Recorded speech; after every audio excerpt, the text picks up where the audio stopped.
அஸ்ஸலாமு அலைக்கும். இன்றைக்கி சகரில் செய்கிற மாதிரி ஒரு ஈஸியான மெனு பார்த்துடலாம். இதுக்கு மீன் மேக்கரை சுடுதண்ணியில் போட்டு எடுத்து வச்சுக்கலாம். அதுக்கப்புறம் 2 பாக்கெட் காளான் எடுத்துருக்கிறேன். 1/2 கிலோ பாஸ்மதி அரிசி ஊற வச்சுக்கிறேன். இப்போ செய்ய ஸ்டார்ட் பண்ணிடலாம். குக்கரில் எண்ணெய் நெய்யெல்லாம் சேர்த்துட்டு பட்டை கிராம்பு ஏலக்காய் எல்லாம் 4 சேர்த்துக்கலாம்.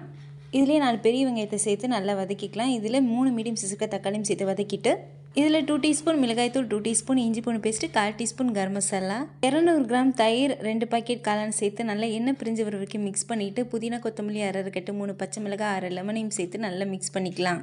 பாஸ்மதி அரிசி ஊற வச்சிருந்தாலும் 1.5 மடங்கு அளவு தண்ணி சேர்த்துருக்கிறேன். 1 மடங்கு அரிசி தண்ணி கொதிக்கிறக்குள்ளே இங்கே 65க்கு மிக்ஸ் பண்ணிடலாம். சோயில் இருக்கிற தண்ணியெல்லாம் நல்லா புழிஞ்சிட்டு 2 டீஸ்பூன் இஞ்சி பூண்டு paste, 2 teaspoon cornflour, 2 teaspoon chicken 65 masala, lemon juice சேர்த்து நல்லா மிக்ஸ் பண்ணி வச்சிடலாம். பிரியாணிக்கு தண்ணி கொதிச்சிருச்சு. அதில் அரிசி சேர்த்து மூடி வச்சிடலாம்.